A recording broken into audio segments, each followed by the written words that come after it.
All right, everybody. The Purple Perch, Tad and Tim here. Purple Perch. It's time, baby. We are counting in to the AFC Championship Game. Yeah, get your blood boiling. Here we go. AFC Championship Game, baby. Baltimore Ravens, Kansas City Chiefs. The road to the Super Bowl runs through Baltimore.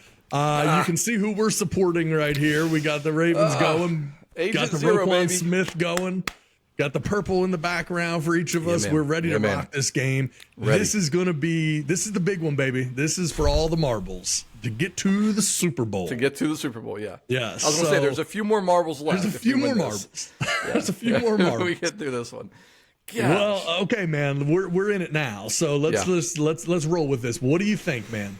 AFC Championship Game, Baltimore Ravens, Lamar Jackson, Kansas City Chiefs, Patrick Mahomes.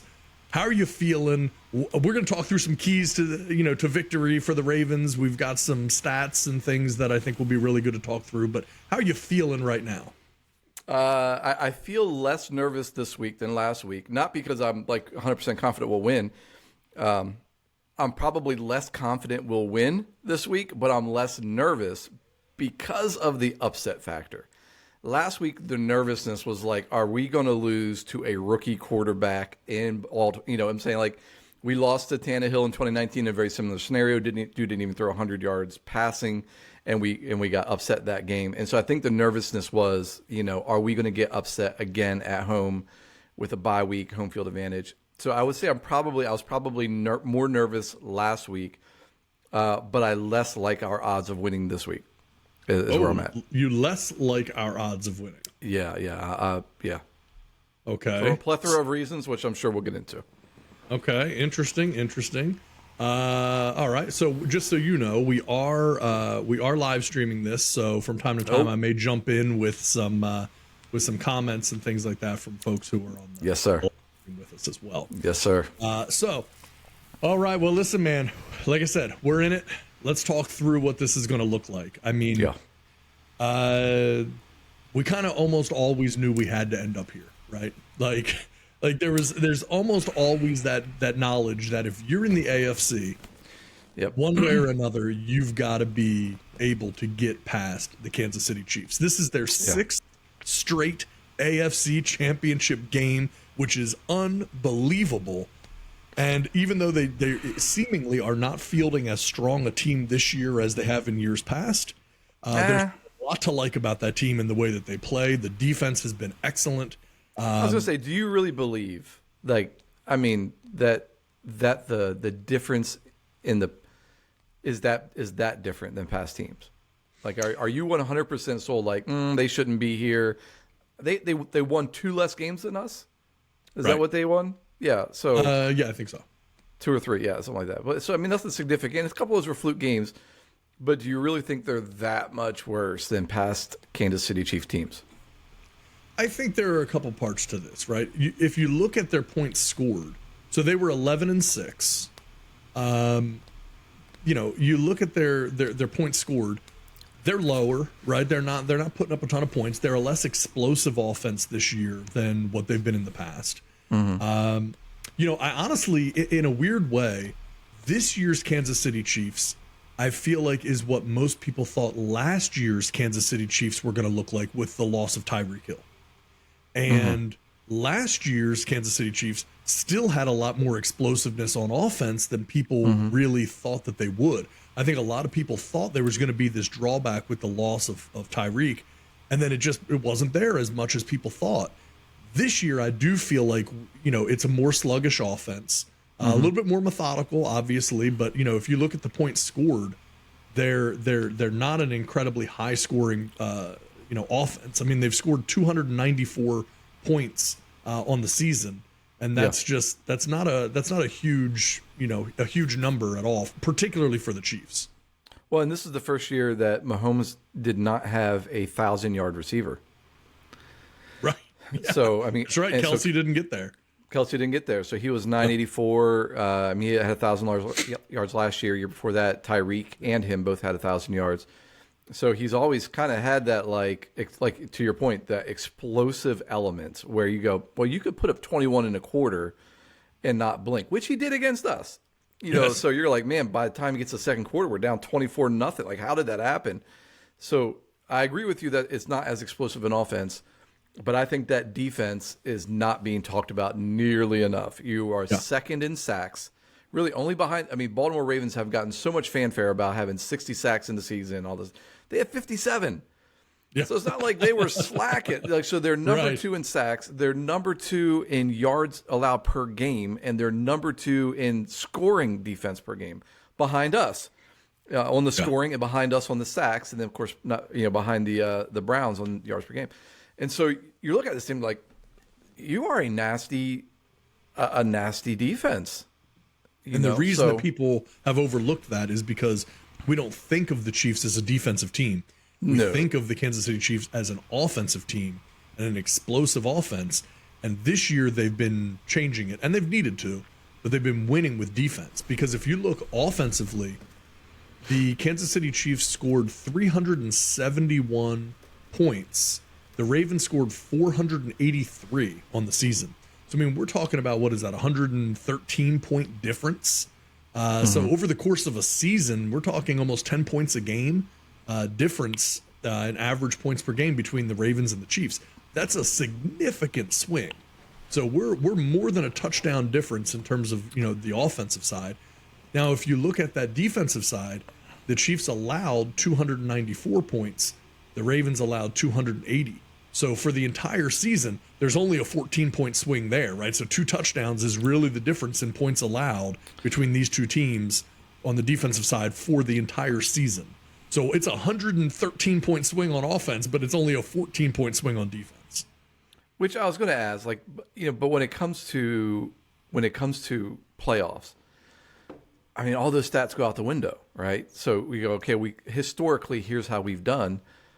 You could have taken the 2012 Ravens and go like, you shouldn't be putting up numbers to keep up with Peyton Manning. You know what I'm saying? Like in the divisional round. Right. There's no reason, like we weren't putting up those kind of numbers. Yeah. But we did that game.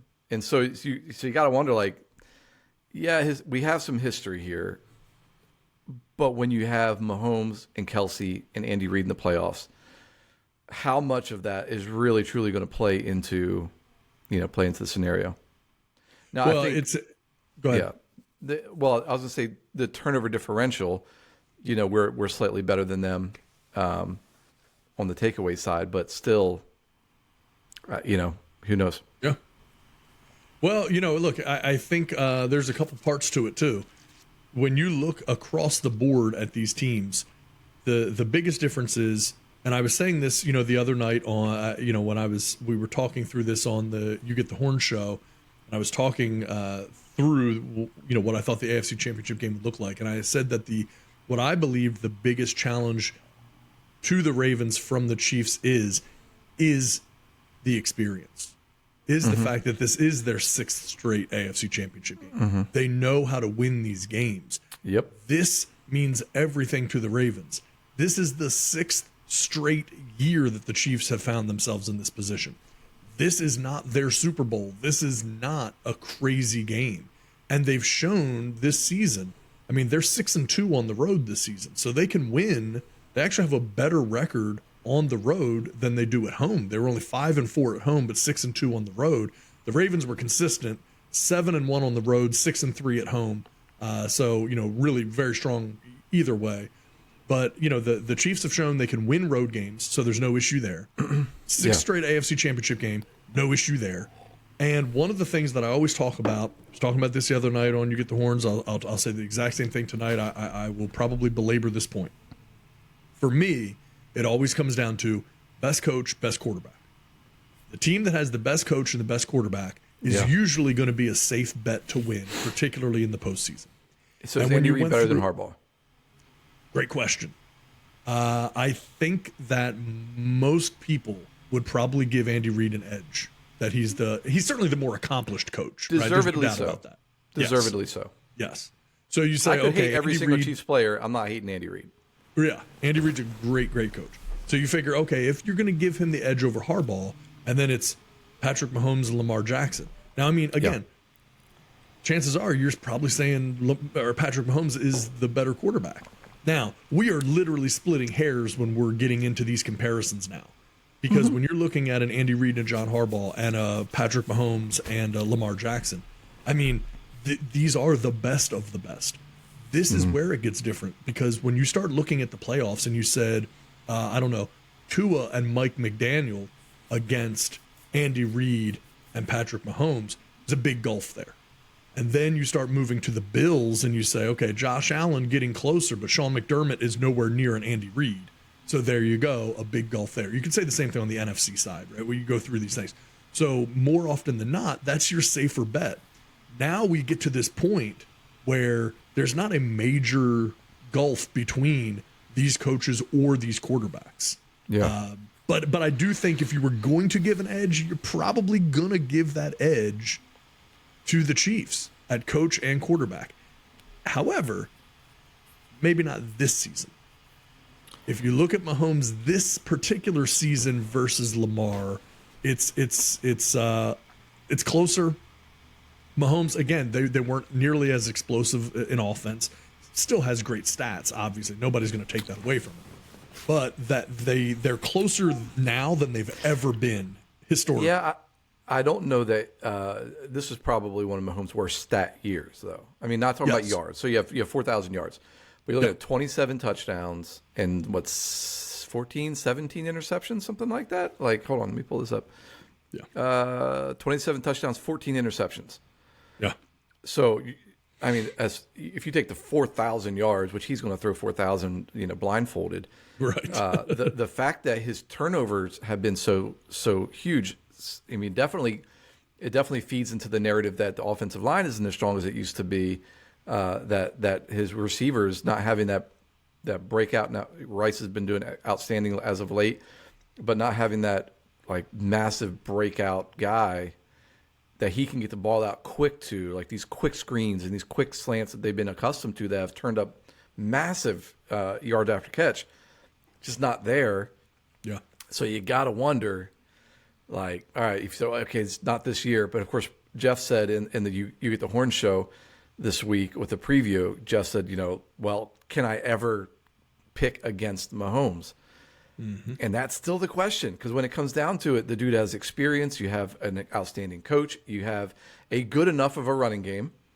With Pacheco, he's not a slacker. He is a hard runner. And if there is an Achilles heel for us, it's that we've struggled this year more than years past in stopping the run.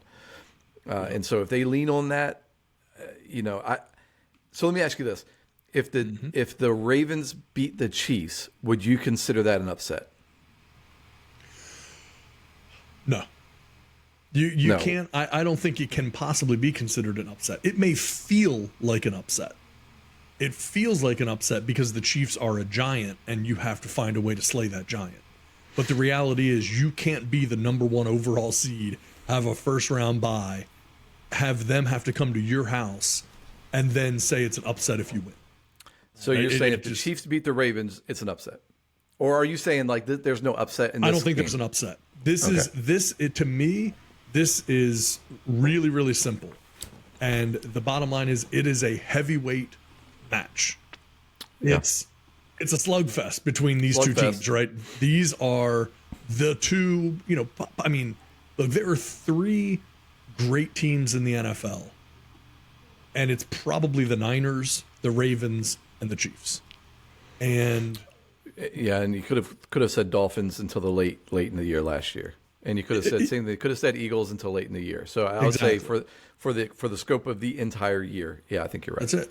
So these are the three great teams, and expect them to be in the finals. Yeah, yeah. So it's like you can't look at it and go, "Oh, it's a huge upset."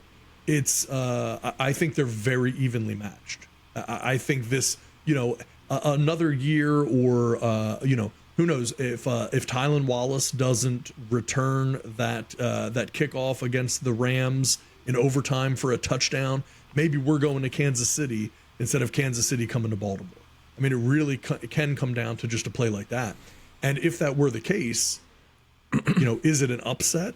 It's not an upset if the Ravens went to Kansas City and beat the Chiefs, but it feels even more like one because it's still like slaying that dragon. But this is a home game for the top ranked team in the NFL. It feels like something bigger than it is.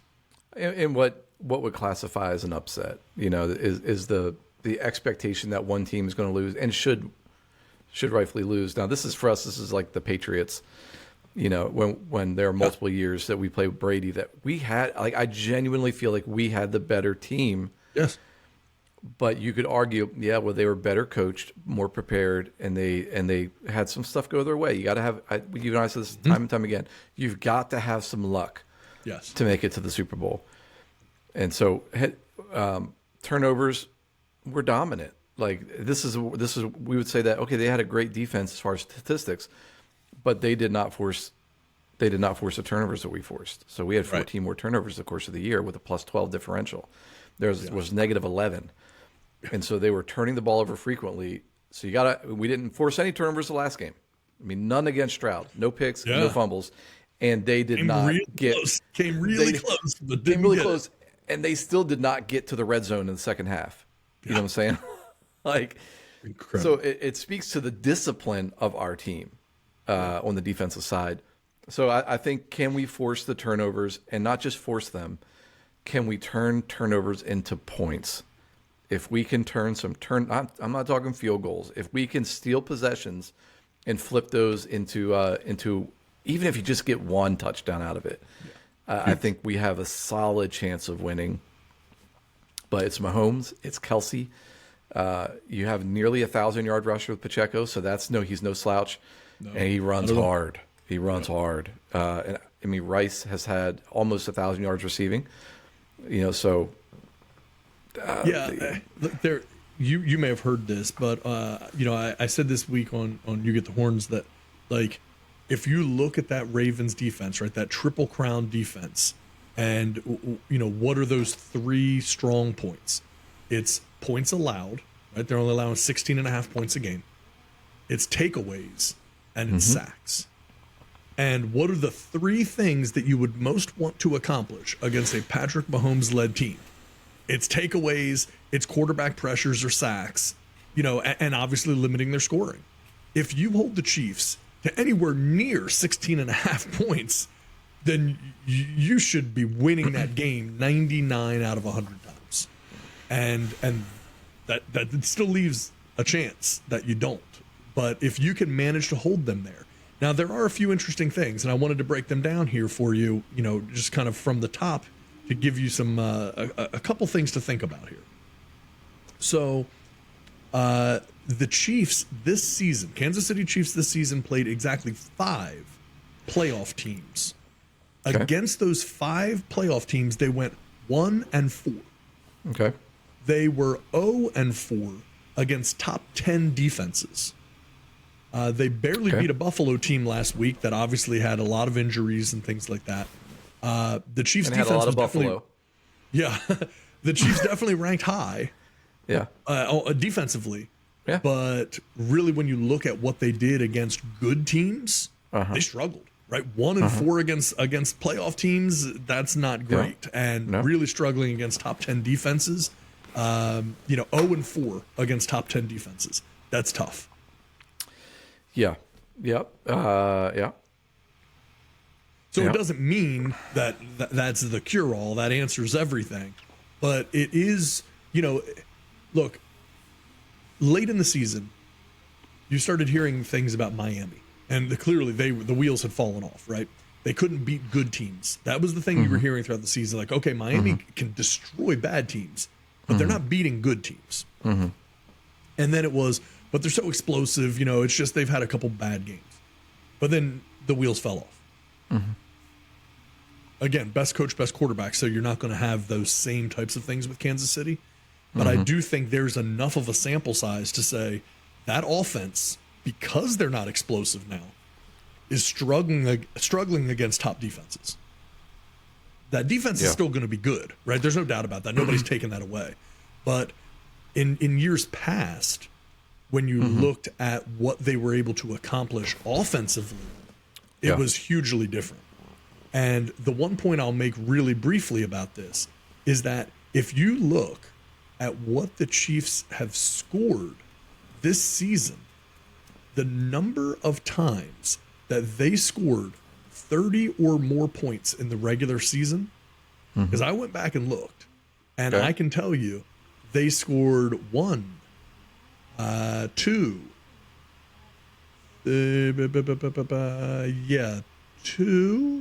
two times in the regular season that they scored 30 or more points. That's it. So the scoring hasn't been there like has traditionally been the case for the Chiefs. And, at the end of the day, they're just not putting up those types of points. So they have a good defense, but they still end up being in incredibly tight games because they're putting up like 20, 21 points a game. And, well, that's execution, because it's not like they're not putting up yards. Right. You know what I'm saying? They were still a top 10 passing team, top seven passing team in terms of yardage. So that speaks to their turnover differential, not being able to finish in the red zone like they had historically. Historically, you're like, if they get within the 20, that's a guaranteed touchdown. Like, you just knew it was going to happen. Yeah. But they had a lot of faux pas this year. So yeah, it'll be interesting.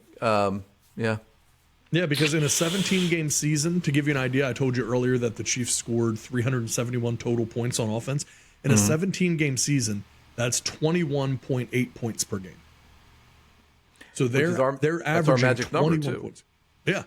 So they're averaging 21 points a game on offense. For us, we're letting up 16.5 points. And so we are even 13 if we and 1, score their average. Right. We are 13 and 1 when we score 21 points or more this year. That's it. So, that's the magic number. So that's the magic number. If we can get 3 touchdowns, and again, you're playing, you cannot negate the fact that you're playing against a top tier defense who's only allowed 17 points a game. So their average is less than what we need to win, is what they've allowed. So I really feel like this can go either which way. This game has me scratching my head a little bit. Look, here's what's funny. If it wasn't the Kansas City Chiefs, you would not be worried about this game. And I mean this for myself as well. You'd be worried only about the stakes, right? The fact that it is still the AFC Championship game and anything could happen. But if you knew nothing about nothing and a team was just coming in with the stats that this team has, right, and you said, okay, so they're averaging 21 points a game. They're, they have a good defense, but they haven't done anything against good teams. You would go, oh, okay, well, we're going to dominate these guys. The difference is, the previous 5 years of history with this team.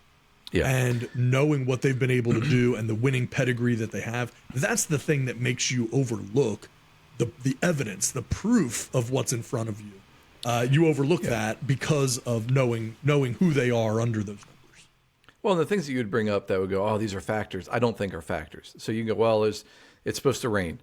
Mahomes is outstanding in poor weather, and especially even in really cold weather. I mean, he plays in Kansas City, so he's in all the elements. And so he has an outstanding record in bad weather. Oh, well, it's a hostile crowd. That doesn't seem to faze him when he plays on the road. He has a excellent road record. Now, you could say this is the first AFC Championship he's ever had to play on the road. You could throw that out there, but you could have said that about last week. First time you had to be on the road in Buffalo. Didn't matter. Well, more because that's Buffalo's fault more than it is Kansas City's 100%. Fault last week. Because I would argue slightly that maybe it did matter. Like, they barely won that game. Arguably shoulda, coulda, woulda lost the game.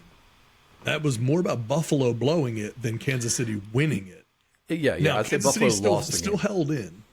Yeah. Which is all they need to do. Yeah. I mean, look at that. That was a 27-24 game, and that was working off of Buffalo shanking a field goal at the end, right? So against a very beat-up Buffalo defense, I don't even think they had any D-backs left to put in the game at that point. Kansas City was only able to score 27 points. So, you look at that and you go, okay, Buffalo's defense is not close to Baltimore's defense. Right. So Kansas City putting up 27 against them, okay, that's fine. But really, they won. But I don't think we could say like they went in and handled Buffalo by any stretch. Buffalo gave them everything they could handle. Buffalo just couldn't handle winning. They couldn't handle success. They never can. So I hated that. I hated that for them. I was obviously we were all really rooting for Buffalo to win this thing, just from their history, man. You would love to see them get one. Gosh, yeah. But wasn't in cards, and that's mostly up to them. I think that's mostly their fault. I think it was a very winnable game for them. It was, and you got to wonder, like, were they overconfident? Go, wow, they got to come to our house now, and you kind of put too much stock in that. And I don't think that we're going to get there. I don't think we're going to have that mindset because I think, I think our mindset and our approach has been very consistent this year from game to game. Yeah, like we're going to kill you is really the overall plan. I think Roquan said it. That's why I threw on the row. He was like, if you don't have I don't know if you watched the Wired episode yet. Just a little bit of it. He was like, if you don't have a killer mindset, you have the wrong mindset in this game. So like, I think that's where they've been on defense. They've obviously showed it. I think the pressure's all on Lamar, but I don't think I don't think Lamar is going to be the one that wins it for us. I think he's going to do great. I think it's going to really come down to our running game. So I don't think it's come down to the passing game. I think we could maybe take advantage, but they got strong corners. They got a strong defense. Yeah. So I think the middle of the field is going to be pretty open for us because they are going to have to play deep enough to cover Bateman, Odell, and Zay. So it's not like you can cheat. All three of those guys can float, can blow by you. So I think the middle of the field is going to be very, very open. And so I think really utilizing those quick slants, the checkdowns, but keeping Mahomes off the field. And whenever we beat Brady, it was because we did not let him have the ball. Like we dominated time possession. We kept him off, kept him cold, kept him from getting in a rhythm. I think if we can do that. So for me, the key players for us, Gus and Justice. So. Okay, going right at it. So you're saying key players for the Ravens for the AFC Championship game, Justice Hill, Gus Edwards. Yep. I like it. Well, look, I don't disagree with you at all as it pertains to ball control for the Ravens, right? That's going to be a huge, huge part of this game. I think the Ravens are going to have to be methodical. Like if I had to pick a word to describe the Ravens' key to success in this game, that word is methodical on offense and on defense. The last two drives. That's what we need to be almost the entire game. You know what I'm saying? The last two drives against Houston, where you're going like a 7.5 minute, just moving it down there, scoring touchdowns. Yeah. I mean, that's what every soul-crushing drives that you just dominate them out. Just grind down that other team. We wore them out. We wore that defense out, and that's what you need. You need that. Yeah. If there's a bunch of 3-and-outs, man, and we're turning the ball over, it'll be very hard for us to overcome that. Because we've had some. We've had you have a comeback game or two this year, but nothing where you're like down 2.5 scores, 3 scores, and you're going like, all right, we got to put together these so insane second half and outscore them by 21 in the second half. Like if we get into that scenario, we're not winning. No. Mahomes, he's not going to get rattled on the road. He's seen it all. He's so good in the pocket. He can make every single throw. And despite his awkwardness and his Kermit-like, persona, he is a killer when it comes down to like burying teams. The dude is relentless. So you can't take series off.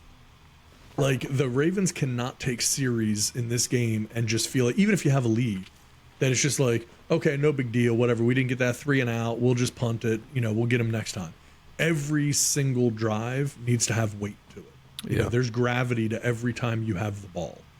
It's incredibly important. And I'll tell you a couple other stats. So Lamar Jackson versus blitz coverage against the Houston Texans, they blitzed him at a 75% blitz rate. He went 13 of 18 for 120 passing yards and 2 touchdowns against that blitz. Thank you, Todd Monken. Yes. So here's the thing. If you are the Chiefs, like if we flip this around, how does the story go after this game if the Chiefs won? What did they do to win? If they won, I would say it was the same thing that I said at the beginning. If they win this game, it's because we turned the ball over and gave it to them in ideal position where they did not have to make these long sustained drives. Yeah. So essentially spotting them the ball, spotting them a short field. That's the secret if they were to win. Mm-hmm. I think if we're sloppy, they win. We can't afford to be. I mean, as any NFL team on any given Sunday, you go, well, you're sloppy, you're not going to win. But I think they are more apt to take advantage of those short fields. So my key player for the Chiefs is going to be Harrison Butker. Ooh, okay. Scantling's not, Valdez is not that. He had 300 yards, like he had 21 catches this year. So there's nothing about him that's particularly scary. Rice, obviously, they're gonna bracket coverage that dude. Him and Kelsey are getting all the attention. And if we can shut our keys to success, if we can shut down the run, like we did last week, if we can shut down the run, we'll win. Yeah, I don't doubt that at all. If we can shut down the run, we'll win. If he's able to get 120, 130 yards against us, that's going to be a coin flip. So, but I think Butker. He may have 4 or 5 field goals this game. He may have 15 points of field goals. Yeah. In which case you're going to if they just get another touchdown or whatever. I think he's going to be the key to success for them. He's had 93%. Yeah. Good kicker. I'm sorry, 94%. Yeah, this year he was 33 of 35, and his long was 60. So it's not. No part of the field's off limits for him. Excellent kicker. You probably are top 3 kicker in the league right now. Just keep in mind that you mentioned it earlier, though. I will say it: rainy, windy weather in Baltimore, so could affect the kicking game for both kickers. Could affect the kicking game. It could, but it won't. Because we're talking about an 11-mile-an-hour wind from the northeast. Is what we're looking at there for Sunday. He's used to bad weather in Kansas City, though. So, that's why I don't think that's going to play. It's different if it's a dome kicker. And all of a sudden they're like, man, it's raining, it's cold. This ball is hard, But Bucker's used to all of it. So I don't think it plays into a factor for him at all. Or of course, or Tucky. Yep. But I think he's going to be the X factor on the Chiefs. Well, look, I think no one else is going to say that. No one else is going to say that. Yeah. Nobody. No argument on it. I'll tell you, I'm going to repeat player of the game. Key to the game for us is going to be Kyle Hamilton. I said it last week, and one of the things that I said was I predicted a tipped pass interception for Kyle Hamilton. He had it in his hands, and he dropped that ball. It was there. It was perfect, right? It was right there. But here's the thing. If you look at where he's going to be spending a lot of time, it's going to be right around Travis Kelce. That's going to be where, if you want to find Kyle Hamilton, look for number 87 on the Chiefs, and you're probably going to find Kyle Hamilton in his back pocket. Or I do think I would not be surprised at all if Mike McDonald gets very creative on spinning some safety blitzes. I think I counted before the game last week. I think I said at minimum 4 times that Kyle Hamilton will be blitzing from the safety position, and I do think there's going to be some rolled coverage because I do think Patrick Queen is going to be playing a little bit of a role as well in that. So I think it's going to be interesting what we do there. But I think Kyle Hamilton. Look, I mean, if you look across the board, he's a guy that physically has the ability to match up with a tight end. And there are not very many D-backs or safeties that can do that. Yeah, there's not a massive height advantage for Kelce like there normally is against a D-back or a safety. Yes, but he can go up. He can keep up with Kelce's speed. Obviously, Kelce's route running, and he's a very physical safety. So, he's going to curious how we hold up, how the Chiefs hold up against blitz pressure. We'll be curious about that, and really, this is going to be the telltale game. If they beat us this game, I don't know that there's anything stopping them winning the Super Bowl. The worst case scenario for them to win the Super Bowl is the Lions beating the 49ers and then having to play in Vegas because it'll, If the 49ers make the Super Bowl, it's 49ers are going to essentially have a home game. You know what I'm saying? Like, you're in the West Coast, you're in Vegas, you're essentially having a home game. Yeah. Everybody out there is going to be going to the game. Right, yeah. So that's going to be hard enough as it is. But if somehow the Lions pull up the upset and the Chiefs beat us, I mean, like, just hand the Chiefs the flipping trophy, man. Like, yeah, I mean, the Niners, if we don't win, the Niners should win the Super Bowl. Like, they're the more talented team on paper. Oh, yeah, they're literally, like I said earlier this week on the other show, they're like an all Madden team from back in the day. Like, if you look, I mean, across the board, all the all pros and pro bowlers they have on the Niners. So if it's Niners Chiefs, you know, the only X factor is Brock Purdy. Right. That's the one area where you would flip it. Because here's the thing, Travis Kelce versus George Kittle, look, man, you call that a coin flip. Yep. So outside of that, in every single other position on the field, the Niners are better than the Chiefs, except possibly quarterback. Well, not possibly, definitely quarterback. Yeah. Except quarterback. Yeah. So you look at that and you go, okay, in every other role, the Niners are better than the Chiefs. However, you can't say that about the Niners against the Ravens. That matchup is far better between those two teams. I mean, you got Roquan Smith on one side, you got Fred Warner on the other side for the Niners. You know, you've got a Mark Andrews and Isaiah Likely going against a George Kittle. You obviously have Lamar, who is going to be the presumptive 2-time MVP, going against Brock Purdy. So obviously hugely advantageous there, as it is for Mahomes. You've got really good linemen. You've got really good wide receivers. I mean, you know, Brandon Ayuk, you want to put Odell there, you want to put Zay Flowers there. I mean, there's a lot there. So so there's just I think that matchup feels like it makes the most sense. If the two most talented teams make the Super Bowl this year, it's going to be the Ravens and the Niners. Yeah, and that's talent on paper, doesn't win games.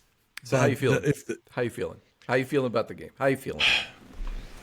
Look, I'm nervous. I'm nervous because the Chiefs are one of those teams that just always seem to have our number. The Patriots, they somehow find a way to win it. Yeah, it's just like they just figure it out. But I texted you the other night, and it's something I've been just thinking about, that like this for the Ravens feels different. This feels like a coronation. It feels like the moment that a new team has ascended. Now, we'll see if it feels that way come Sunday night. But right now, when you look at it and you go, okay, Lamar Jackson is about to win his second MVP. Yeah. Mike McDonald, defensive coordinator, was just awarded the assistant coach of the year. You have both the offensive and defensive coordinators were on the list, or the short list of, I think, 5 people for assistant coach of the year. You have the head coach, John Harbaugh, on the short list for coach of the year. You just have, and that MVP, Lamar Jackson, also on the list for offensive player of the year. Everything has lined up. Then you have home field advantage. You have every historic, great Ravens player who's come into this game. Everybody is there. It feels like just the mantle is shifting, the handing off of the baton to this new dominant team. So it's either going to be a coronation or it's going to be a collapse. Yeah. Because there is not a better time to face the Chiefs than right now. And it looks like there is a decent chance somehow that the Ravens are going to be able to keep both their offensive and defensive coordinators going into next season. Which when you look at unlikely. When you look at the Eagles and how that brain drain affected them, losing their coaching staff last year, you could see it was visceral change. So that for our longevity definitely is huge. Now we've been, we had to go outside the pocket to get these two guys. But Mike had been with us before. Linebackers coach. And of course you got Zach Orr, linebackers coach, now with us. And Of course, he's a Raven through and through, gets Absolutely. it. Anthony Weaver, Chris Hewitt. I mean, these guys that are getting interviews elsewhere. Yeah. So far, I mean, we'll just keep our fingers crossed. Joe Ortiz, director of player personnel, is getting some GM interviews, but nothing's happened thus far. If we're able to keep this staff together, be big going into next season, I mean, that's massive. So the point of all of that is to say, this is not a Chiefs team at the peak of their powers. Still Correct. a very good Chiefs team, just not Correct. at the peak of their powers. It is a Ravens team that feels like it is at the peak of its powers. So let me ask you darn this. near. I'll give you a hypothetical. Chiefs are down 14 points in the fourth quarter. Mm-hmm. They have the ball to start the quarter. Okay. Do you think they would be able to pull it out? And now let me flip this. Ravens are down 14 points in the fourth quarter. We have the ball to start the fourth quarter. Do you feel like we could pull it out? Okay. You want me to answer each of those scenarios? Yep. I want you to answer each of those scenarios, sir. Yeah. Chiefs could absolutely pull it out. No doubt about that. I would give us probably a 65 to 70% chance of winning the game if we were up by 14 at the start of the fourth quarter. Okay. And then obviously that number continues to climb as the clock ticks down. Yeah. We could still win it if we have the entire fourth quarter. And if you told me there's 5 minutes left or something like that, that starts to really tighten things up. If we got the whole fourth quarter, we're down by 14. We can still win the game, but it's going to be tough. Okay. It's going to be tough. Something tells me, though, that there's something that's going to happen in this game that we have not seen before. Something tells me that the Ravens have something in the bag that we have not seen before. I don't know what it is. I want to be super clear. I'm not hearing this from anybody. I just get the feeling that there's going to be a gadget play, a trick play, a very unexpected play by the Ravens in this game. I don't know if it's going to be a flea flicker. I don't know, if I just feel like there's going to be something in this game, in the bag of tricks that might come out. Okay. I feel like there's something we've been holding. Okay. So keep an eye out. I mean, are you like, okay, this is a special teams type of thing? Like we haven't been big on the, punt, fake punts, fake field goals, which I thought we might pull one out last game. And last time I saw this, I'm sure we've had one since, but the only one I can remember is when we missed in the Super Bowl. Which that was man, what are you doing? So the only game we lost this year when we scored 21 points or more was to the Browns. Yeah, and they played out of their minds. Yeah, to pull off that win. I mean, everything went right in every single possible way for them. Yep. In that game, if we score 21 on the nose, do you think we win this game? No. I would say no. I don't think 21 wins you the game. Now, we could still win it, but I would give us probably like a 30-35% chance of winning it if we score 21 points. Because we had a 2 touchdown, we had a 14-point lead. I use that 14-point number because the game that we lost, we were up by 14 to Cleveland in that scenario. We were up by 14 in the fourth quarter, 31-17 in the fourth quarter.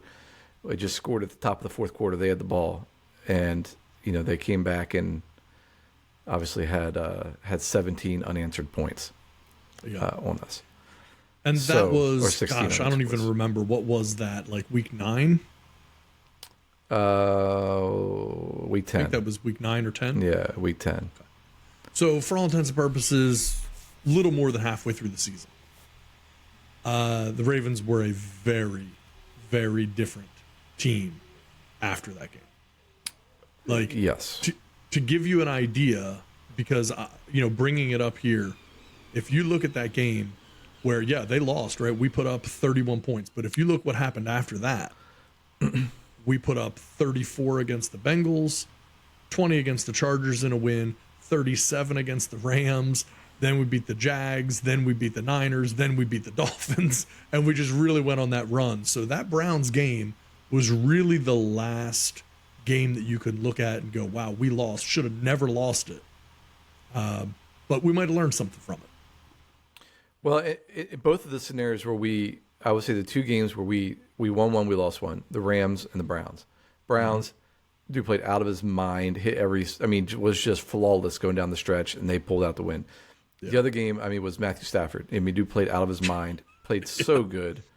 And truthfully, they should have won that game against us. It was, hey, diddle, Ray Rice up the middle type of thing again, right? You get just like this freak play at the end.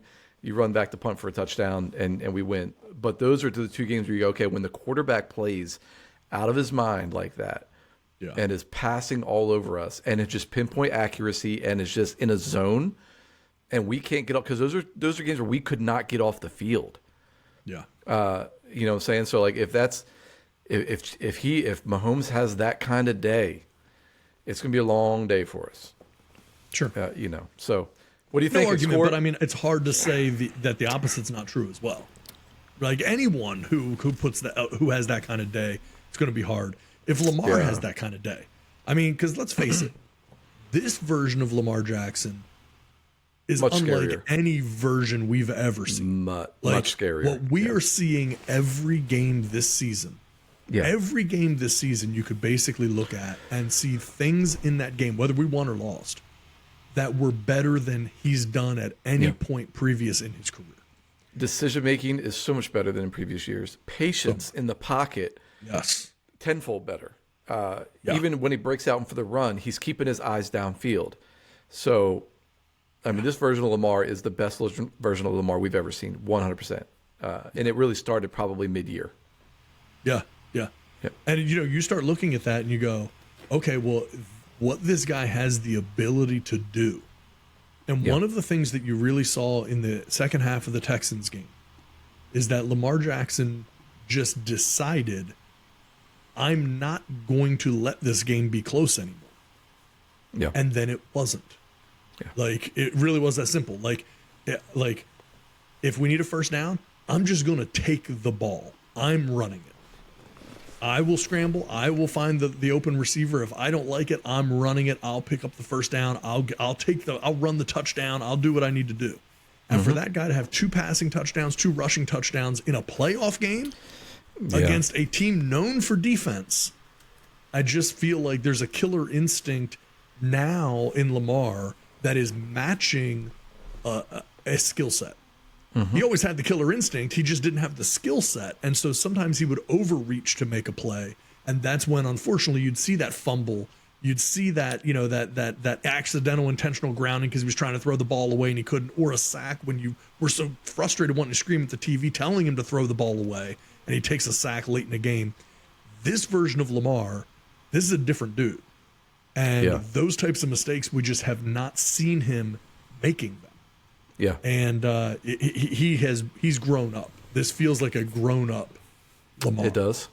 And he'll need it. He'll need it for Chris Jones. Like, he's going to obviously keep an eye out there. And that's going to be a stressor. Chris Jones is going to be a stressor on that offensive line. 100%. I will say, I saw the other day, Travis Jones for the Ravens has the best rush defense win percentage of any player in these playoffs. Wow. Yeah, he's really, really, really been playing well. I think again, I'm not as nervous to this game, not because I don't think we'll dominate or that we got it in the bag. It is purely because losing last game is a massive upset. Massive upset. You lose last. I was more nervous of that game because of what that would have done to just the morale of the team and the city, and losing that game at home again. And so we were very nervous first half. Obviously, we're not going to rehash this game, but very nervous that first half. Very happy the second half. Not as nervous this game because I know what to expect this game. If you lose, you're not going to be like, oh, I didn't see that coming. Right. It's not one of those things where you go like, well, it's previous years. Yeah, well, it's freaking Patriots, man. It's what can I say? They're at the Super Bowl again. Is every single, and this was a year where that division with the Chiefs, they were the only team with a winning record in their division. Yeah. Everybody else had, and they were the only team in all of football. The only division in all of football where only one team had a winning record. Every other division had at least 2 teams with winning records. And of course you have, our division, which is by far the best division in football, where everybody's just getting in on it. Like we're all great. So it feels a lot like my hesitation goes, okay, it just feels a lot like freaking Brady again, where you have the best coach, you got the best quarterback, you got the best tight end, and you have home field advantage, which they didn't have this year. But and you have a top 10 defense. So it just feels so similar to our. I agree. But let me flip something else there from what you just said. Flip it. I'm fitting to flip it. So flip the script. I'm fitting to flip this. So here's the thing, right? Everything you just said is accurate. However, couldn't you also say, well, they played in the worst division in football. Fair. They could not play well against top 10 teams and didn't. Fair. And padded their stats with wins against the teams in their own division. So maybe the Chiefs really aren't as good as their record would indicate. And if they played in a stronger division, they might have 3 or 4 more losses on that record. Because if you look at who they play, it's the Raiders, the Broncos, and the Chargers. Keeping in mind that the Chargers were a 5-win team. These are not good teams. Right. And so you look at that and you go, okay, so they got to play each of those teams twice.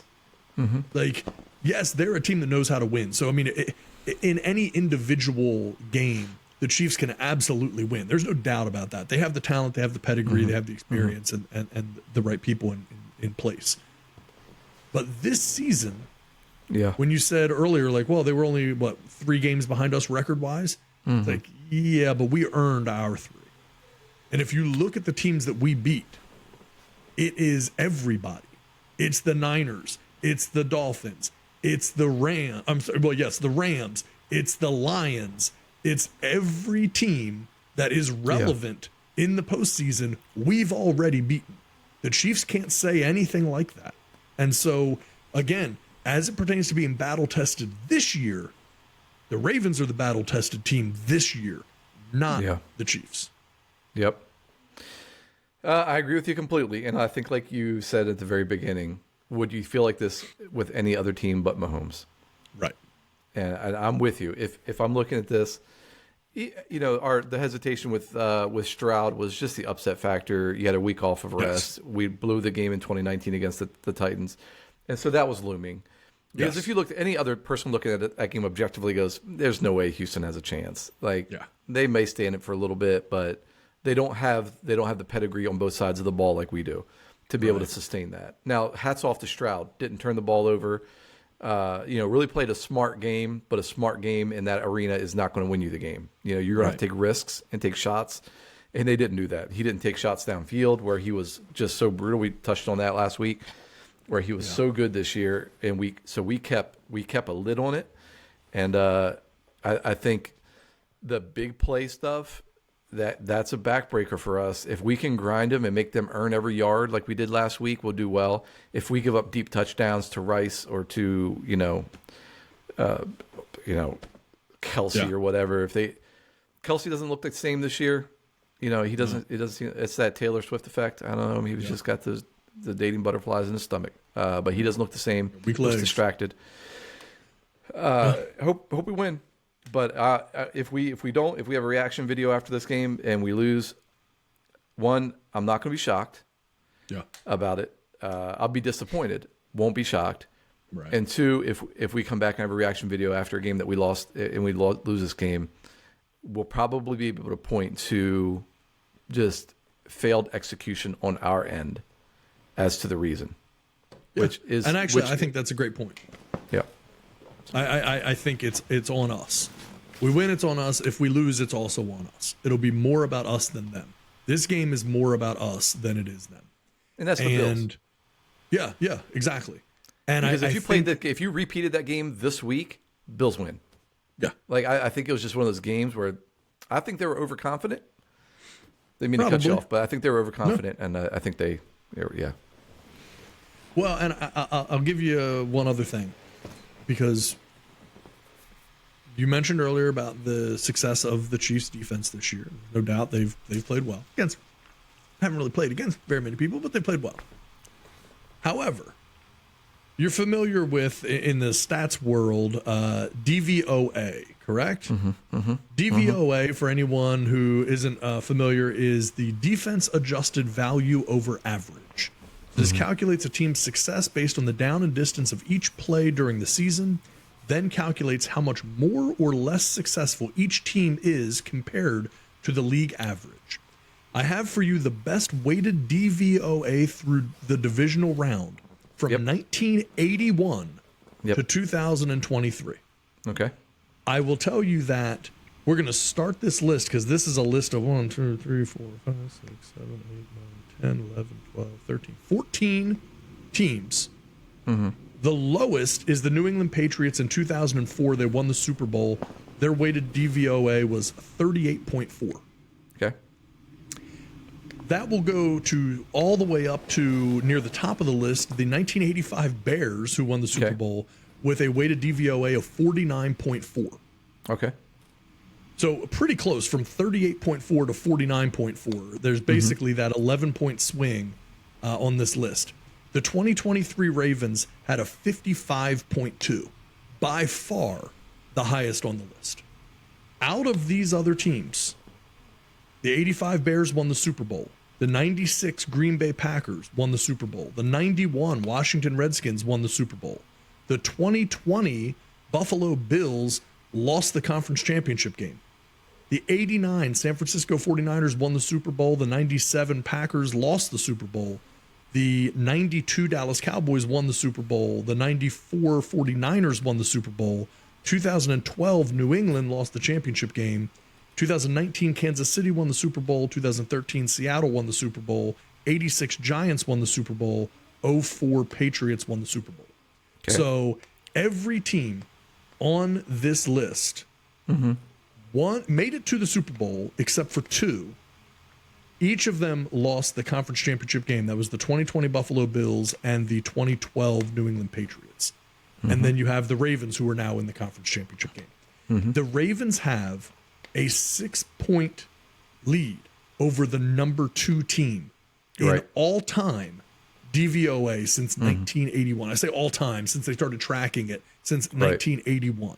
They have 6 points ahead. That is the biggest gap between any two teams on this list by a wide margin. Well, and that number 2 team this year in DVOA is San Francisco 49ers. And do you have that number? 39.4% total DVO. So weighted DVOA, let's see, weighted DVOA is 38.4%.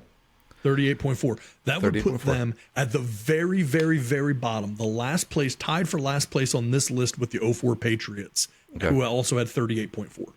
And so we have 52.2, like you said, in weighted. 55.2. Oh, so all time. I'm thinking just this year. Oh, I see. Yeah, just this year. So in our total DVOA is 45.5. San Francisco 6% difference, 39.4. So we're still number 1. Kansas City is number 5, with a 15. I'm sorry, a 17. 17.9 total DVOA and weighted 12.7. Yeah. So no, you're right. I mean, on paper, mojo, consistency. It feels like everything, momentum wise, everything feels like we should win this. Yeah, and that's what scares me. Agreed, 100%. This is we've seen this movie before, and I wanted to have a different ending this time. Well, we've seen this movie before with other Ravens teams. I mean, our 2011 Ravens, we thought that was a Super Bowl quality team that year. We were so brutal in defense that year. And less the following year that we won the Super Bowl. Our 06 team was nasty. Yes. And we got knocked out. That was 13-3 year with Steve McNair, correct? With Steve McNair. Yeah. Held Peyton Manning to under 200 yards, 2 interceptions, and no touchdowns. And we lost the game because our offense could not score. And that's the fear this year. And Lamar has proven me wrong this year in a lot of different ways. I was one of the guys that was saying I feel like we should we should move on from him. Yeah. I hope he proves me wrong this game. But if we fail, I don't know that it's going to. It may be. You never know. Everybody has a bad day. It could be our defense. I feel like if we fail, it's because we just are not. We are not. They're going to kill us in time of possession. We're not keeping him off the field. They're getting too many chances. We're turning the ball over. If we lose, I feel like it will be on our offense, not our defense. Could be wrong. No, hard to argue. And it does bring me to one point that I want to make here before we wrap things up. And when I air this clip later, I'll have something on the screen. But you and I were talking about this recently. Through their first 6 NFL seasons, comparing Ray Lewis and Roquan Smith. Yeah. These numbers are staggering. Through their first 6 NFL seasons, Ray Lewis played 92 games. Roquan Smith played 94. Ray Lewis had 878 tackles. Roquan 851. Ray had 19 and a half sacks. Roquan has 20. Ray was a 3-time first-team All-Pro. Roquan, 2-time first-team All-Pro. I mean, these guys are as close as you could possibly be through their first 6 seasons. The difference between them is 2 games, and in those 2 games, no doubt Ray has a significant advantage as it pertains to his 25 more tackles. Yeah. But again, two more games for Roquan and Ray having 25 more tackles. Outside of that, though, but outside of that is just incredibly close. Yeah. The question I have for you is Roquan Smith the best linebacker in the game today? I'm biased on that, man. I'm wearing his jersey right now. You know what I'm saying? I'm biased. If it's me, I'm saying yes, and not just because of, I think it's the intangibles, which obviously Ray Lewis is putting up insane stats, but I think what made Ray so great is that he raised the level of every single person that played with him. Yeah. And I think that's the difference with Roquan, because I think Patrick Queen's a really good player, and obviously he was a Pro Bowler this year, but he didn't even come close to scratching that level until we put Roquan next to him. Right. And it changes. He elevated his game so much. And so I think it's the type of thing, and we saw this with Ravens linebackers all throughout the years. This guy's a Pro Bowler, he's amazing, goes to a different team, he blows, he sucks, you never hear from him again. It was a system scenario where you had to account so much for Ray and so much for Ed. It gave everybody else opportunities to step in and make plays. And so I think he's the best in the game, not just because of the number of the tackles, which you can make an argument for that, not just because of I think it is just a tangible atmospheric difference when he stepped into our team, and it was immediate. Yes. I'm talking the very next game. Yes. From that instant impact. Instant impact. From that point forward, instant impact. So that's why I think he's the best, because I think he makes everybody around him Pro Bowl level. Yeah. Well, look, so happens I agree with you. But I will say, obviously the only other linebacker in the game right now is Fred Warner. He's the guy who is, comparable to Roquan playing wise, and and a great player. There's absolutely no doubt about that. Right. And that's where the bias comes in for sure. Yeah. And I don't disagree with you, on Roquan's value and the intangibles and, the attitude that he brings. And again, that is particular to certain teams. Baltimore embraces that identity. Baltimore is a team that embraces the idea of being a bully. Always has. Always has, yeah. That's not every team's identity. That may not be the Niners' identity. They may not care about that or need that or maybe even want that out of a Fred Warner. There are other teams that just don't value those things the same way that the Ravens do. And so, I can't look at it as a negative on any other team if they're not getting that out of their players. But I do look at it as a positive for the Ravens because it is of value to this organization and these players. Yeah. And I would say the players that we've drafted have complemented them really well. I don't know that if you go outside of people that are just sports fanatics, you could probably look to an average fan and they would know, well, yeah, the 49ers have Chase Young, right? And Nick Bosa. And, they could rattle off, and Fred Warner. So they could probably name those guys. how many people are throwing out Owe or Matabuke and Right. are throwing out these names like, oh, these guys are just our household. They're not.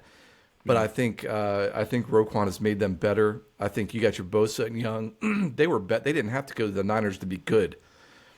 You know what I'm saying? But I think if you put those guys with the Ravens, all of a sudden I think it's stupid what that defense. Well, I mean, look at what we've seen with Kyle Van Noy and Jadeveon Clowney. That's right. Jadeveon Clowney, Kyle Van Noy. I mean, the impact that those guys have seen late in their career, having career years. And here's what's going to happen. Okay. If one of those or both of those guys were to leave the Ravens in the offseason and take big money somewhere else, they won't see the same type of production. The team that they go to will overpay them and will not see the same type of production out of them. And that's not a knock on Van Noy or Jadeveon. It's just that they're in the right system, the right fit for them to be successful. Right. I won't blame them if they take the money and go elsewhere. But the team that pays them just has to understand you're not getting that same type of production out of them. I mean, look, Kyle Van Noy set his own personal record for sacks this season. That dude has played like 13 years or whatever it is in the NFL, 9-10 years. I don't remember off the top of my head. This is the most sacks he's ever had in a season. He wasn't with us week 1. Jadeveon, I think it was week 4 when Van Noy came in. Jadeveon Clowney has totally rekindled his career in this defense. Well, yeah, you figure the 4 years prior to this year, Clowney had a total of 14 sacks. He had 9.5 this year. 9.5. Yeah. So his fourth year in the league, he had 9.5. So he tied his best ever sacks record this year. Wow. And how many times early in the season did he have sacks that he blew the tackle? Oh my gosh. He ran right by, arm tackle, something, the guy spun off. It was so frustrating for us because Clowney was there. He was in position to have 3 or 4 more sacks this season. Yeah. Oh yeah. He could have easily been in 11, 12 range for sure. Yep. For sure. Yeah. Yeah. And so, you look at that and it's just, and man, what a credit to Mike McDonald. What a credit to Mike McDonald and what he's been able to do, not only with this Ravens defense against other teams, but this Ravens defense scheming to take advantage of the skill sets of the players that they have on the roster, the depth that they have on the roster, the number of guys that are making plays, consistently across the board. Yeah. You look at it and it's just like, my goodness, nobody knew Brandon Stevens was going to be doing anything. This dude has come up huge. Yeah, Ronald Darby coming up huge. Dude, let me tell you something. I got something I want to run through with you. I've had this. I wasn't sure when the best time would be to bring it up, but bring it up. Bring it up. So I'm going to tell you a little story, since this happens to be what we're talking about right now. And this story is about a gentleman, almost we would have been naming here in a second, a gentleman named Geno Stone. Geno Stone was the 21st safety taken in the 2020 draft in the 7th round. Okay. He was waived twice by the Ravens his rookie season. He was claimed off waivers by the Texans. He signed back to the Ravens in 2021 after Houston didn't bother to extend him a qualifying offer. He was named the starting free safety in week 6 of 2022 after Marcus Williams went on IR. He signed another 1-year deal in 2023 to play this year, and he finished 2nd in the NFL in interceptions with 7. Now, and got snubbed. He should have been a Pro Bowler. Total. It should have been a Pro Bowler, 100%. But here's my point. What are the chances that this guy who got drafted in the 7th round, which means no team was seeing him as some, amazing dominant prospect, who got waived twice by the Ravens his rookie season, got taken by another team and cut by them, who didn't have a chance to play because he was playing behind a superstar in Marcus Williams and now obviously Kyle Hamilton, who has been playing on 1-year deals and hoping to be able to just stay on a roster, not even as a starter. What are the chances that he finishes 2nd in the NFL in interceptions in the safety position when he's not a starter? This has to do with defensive scheming by Mike McDonald. This is not a coincidence that Geno Stone gets second in the NFL in interceptions, and he's not even a starting safety on the team. 100%, because he played the same number of games last year. How many interceptions did he have last year? Right. Yes. Yeah, there you go. Zero in the same exact number of games. Now, in all fairness, Mike McDonald was the defensive coordinator last year too. But the point is, you look at that now. Does that mean that Geno Stone's been putting in the work? You better believe it, right? We're not taking anything away from the work and the effort that Geno Stone's put in. Geno Stone has owned his success, and he has every right to it. But when you look again at how this defense is scheming up to create success for players, it is incredibly impressive. Impressive. And that's the thing that doesn't get talked about. The defensive performances against other teams get talked about. But the number of players that have played incredibly well on the Ravens defense that people don't even know the name of has been incredible. Yep. And so is there a scheme that's going to work for the man here? Is there a scheme that's going to work for Mahomes? Look, I don't think there's going to be a scheme that tricks him. I think the scheme is to contain him. And I do think we can do that. And I think it is not that different than it was against C.J. Stroud.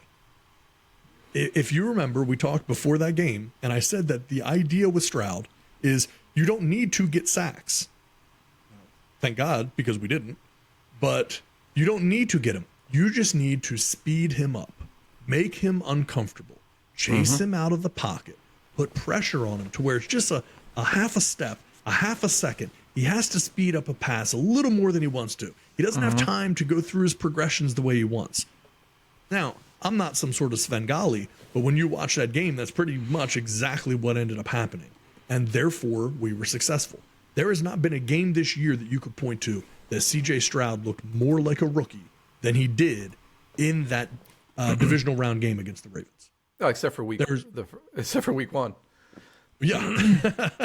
I mean, seriously. So really think about that. Like, that's really the formula again. I mean, you're going to redo it a little bit and change some things, and Mike McDonald's going to have some wrinkles. There's no doubt. And, but again, all of those things are not going to be to say, oh, we had 6 sacks this game or something like that. Yeah. It's just speeding things up, speeding the clock up, the internal clock in Mahomes' head. That's what the Ravens are trying to change. They do that, they're going to win.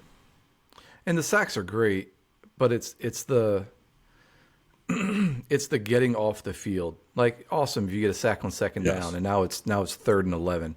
Doesn't matter at all if he picks up that 3rd and 11. Right. You know what I'm saying? It was just another, like, the drive keeps going. So when we've struggled this year, we haven't been able to get off the field, and they've just extended they picked up a lot of first downs. So what do you call it, man? What's the final score? It's going to be a Ravens win.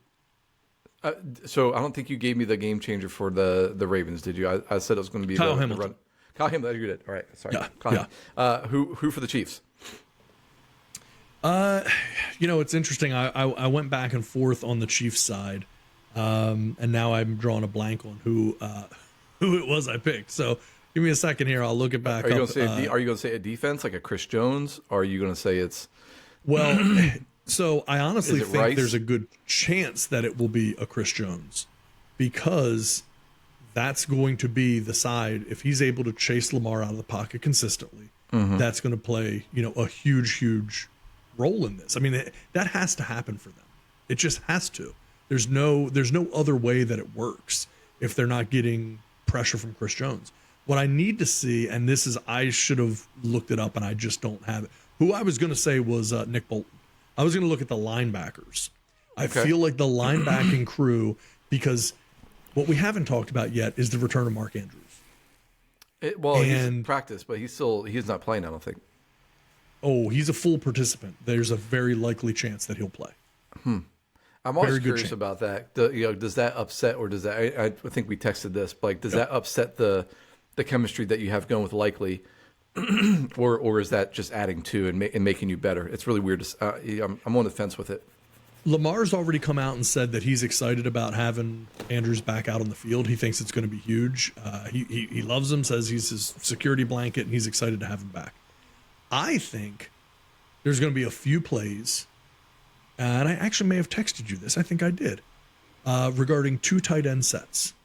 Right. And I think we're going to start seeing some 2 tight end sets, and that's something that we don't really see a lot of. And in fact, stat that I had wanted to make sure we brought up.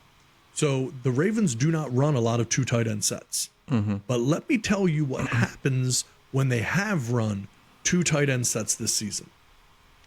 When Mark Andrews and Isaiah Likely have been on the field at the same time, 2 tight end set, Lamar this season has gone 25 for 34 for 260 yards, 1 touchdown, no interceptions, completion percentage of 73.5%, and a 0.39 EPA per drop back, which is awesome. And so I think there's every possibility that that would be something that the Chiefs defense can only game plan for so much, because there's very, very little of it that has been on film from us this year. And I think that can be a wrinkle that Monken can really use to his advantage. Okay. And why wouldn't you? Right? If you got him there, I mean, why not? Yeah. Why not do it? Even if Mark Andrews is just a decoy, the reality is still having him out there with Likely at the same time in this 2 tight end set. That is a different look, and the amount of game film that they could have studied of the Ravens in a 2 tight end set is a total of 35 plays. That's it. So I think there's a real possibility. That would be interesting. Obviously, they have to activate before. They have to activate him off of the injured reserve list before Sunday's game. So we'll see if they do that. I know he's full participant in practice. Curious to see if they're going like, yeah, you're full participant, but you're not quite game speed yet. I think that'll be the determining factor. Obviously, they're going to wait till the last possible minute because they're going to want the Chiefs game planning for him, clearly. Right. I'm more interested whether or not Marlon Humphrey's going to be able to get back. He was limited in practice, and I'm really curious if he'll be able to get back to the game. Now we've proven that we can hold our own with Hamilton in the back and in the crew that we got. But Marlon Humphrey's Marlon Humphrey. You got to think you're better with Marlon Humphrey. You are better with Marlon Humphrey. I'm on the fence as to right now, coming off the injury, missing so many games consecutively, if it would be wise to put Andrews in the game right now. I think you. I mean, it may sound like an idiot for even saying that, but I think you have not played in a very long time, and to drop you into a game and rely on you to have timing down, to have your, to be game speed, and with Likely playing out of his mind like he's doing, like, do you need to even force it? I would. My guess is if he does play, he'll play sparingly, and how many of those times will be as a decoy, who knows? But I think the flip side is true, which is if you win and then you're going to the Super Bowl, are you then going to say, well, we're not going to play him in the Super Bowl either because now he hasn't played an even longer period of time and he has even less, chemistry with the team because of that time off? Like, at a certain point, if the guy's able to play, you got to have him play unless you're just going to not play him for the rest of the year. And they could have done that and they chose not to. I think then at least you'd have, if you count this week, if we do somehow make it to the Super Bowl, then you're looking at 3 weeks now of full practice. You know what I'm saying? So I think your conditioning is up then. I think your timing's gonna be back. I think you're gonna be working on the routes, stuff like that. I don't think there's a massive amount of drop off, but it only takes 6 inches. You know what I'm saying? Like, it's such a small window of pass and fail with the NFL. So I'm not mad if he doesn't play. I think we've proven that we have enough weapons to make it happen. I'm not mad if he doesn't play. I don't think there's need to rush him back. No, anyway. I don't disagree. So I don't disagree. Final score. Final score. We were both off last week. Now, we did say it was either going to be a massive blowout, like 34-10, or it was going to be. We thought it was going to be a little closer, though. We were calling more the spread. Yeah. Like a 27-17 type thing. And we were both wrong. So I'm looking at this as like a Ravens win 31-24. Okay. I almost said 31-27. We go 31-24. So now you can't say either one of those. That's the rule. I don't make the rules. That's the rule. I'm saying 27-17. Ooh, okay. I like it. I like that. I like that. I wanted to say 27. I was thinking 27-24 was my first thought that came to my mind. But if I say Butker's going to be the guy in the game, then it may be more of like a 27-23 or 27-26 type of thing. Well, it's interesting because the over-under for the game is 44.5. Okay. So I'm right there then. My 27-17 I would be betting on a 44. I mean, it is a rainy, ugly day. It's a rainy day. That could definitely affect your offense. Because I was going to say I would take the over all day. I'd be hammering the over in this game with those numbers, because I just think it's so easy to be a 24-21 game, something like that. And even with that, that overs or the line is 44.5. So it's like anything above a 24-21 game, or from there up, you're on the over. So, I'm probably hammering the over on this game.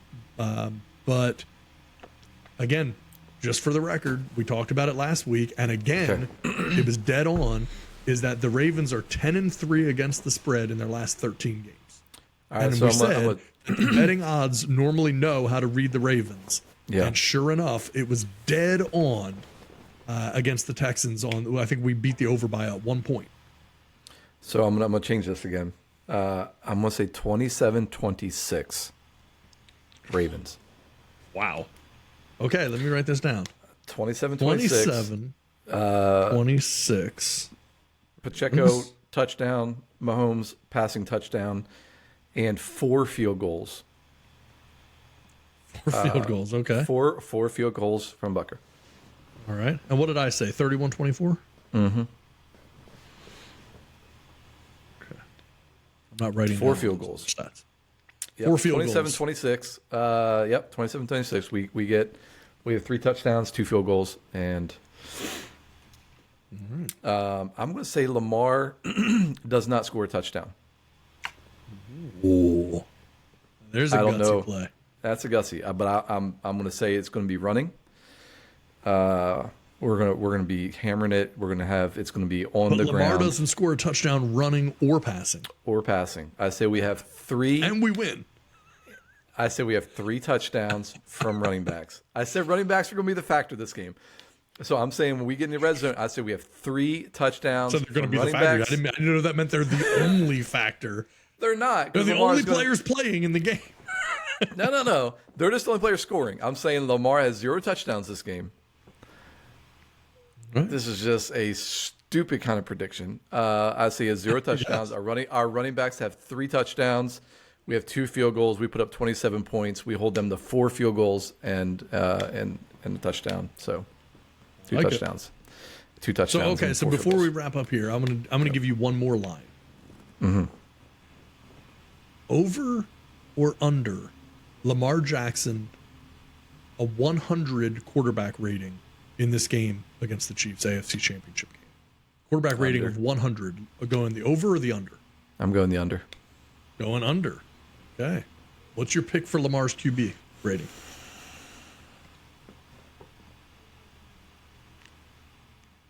I'm going to say just under. I'm going to do like the high 90s. Go ahead. Pick one. 98.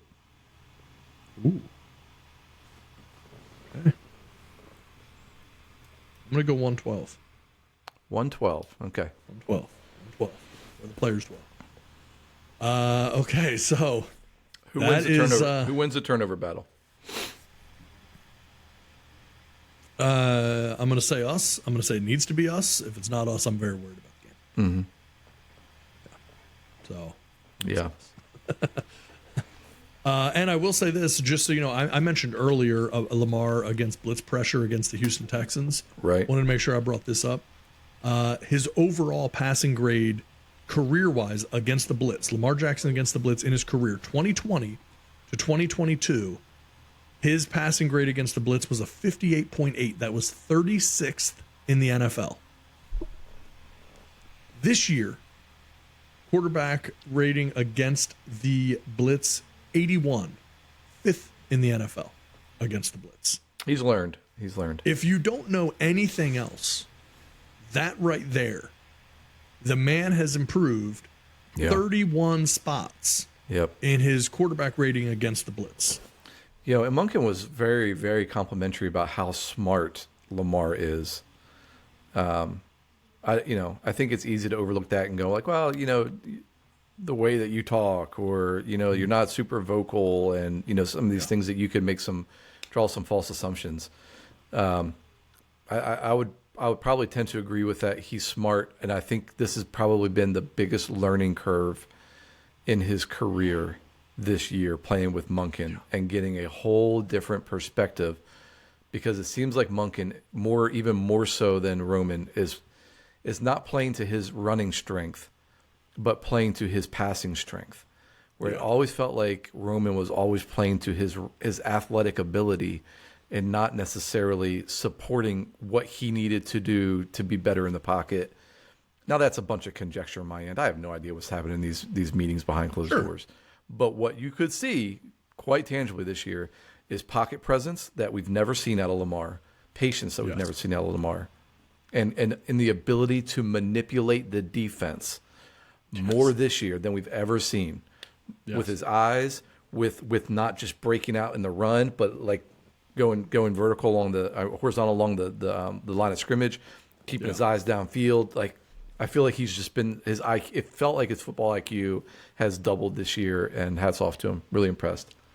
Well, it is impressive. And the other thing I'll say is this is year 1 under his new contract. Yeah. That contract, that was such a difficult situation and a difficult standoff and everything else. And this guy comes out, and the question then is he worth the money? Is he going to be able to earn the money? Is this going to be a mistake? Are we hamstringing the team because you're going to have all this money tied up? The man goes out and puts up an MVP quality season, and minimally takes the team to the AFC Championship Game, or hopefully the Super Bowl. That's year 1. Mm-hmm. So to think, it was a 5-year deal. I think that there are 4 more years under contract, locked up, taken care of for Lamar. I mean, what a security blanket for the organization right now. Yeah. And let me also say, thank goodness that the Ravens were negotiating this deal with Lamar last season and not after this season. Yeah. Because if he was negotiating with the team right now after a second MVP, after taking the team to this point and playing the way he's played this year and making this dramatic leap in his skill set and his playing, oh my goodness. Which we never see, right? Yeah. We always see the opposite happen post-contract year. That's right. You always see them cash in the check and all of a sudden just like coast. Yes. It feels like he even more so this year. That fire's burning pretty. And it's interesting because you haven't watched the whole thing yet. But when they were talking about the Wired episode, which, I mean, hats off to Ravens production first of all. Goodness. Like their video production is top shelf. But one of the guys was saying that hindsight, looking back on the 2019 year, he said hindsight, it looked like they were enjoying the ride so much. They were so caught up in the present that they really were not thinking as much as they should have been. Like they were always caught up in that win, in that moment, how awesome it was, and it was really great. Right. Where this one's like, we don't care that we won. It's the next one. Like we're always looking at the next one. So I think the culture is definitely different. I think it's ours to lose. Hopefully we have another show next week. That's all I'm saying. Hopefully have another show. Tear free. We have a tear free another show where we are smiling and making our plans to go to Vegas. That's the goal. That's the hope. Yes. All right, my friend. Well, I think we can pretty well wrap this sucker up for tonight.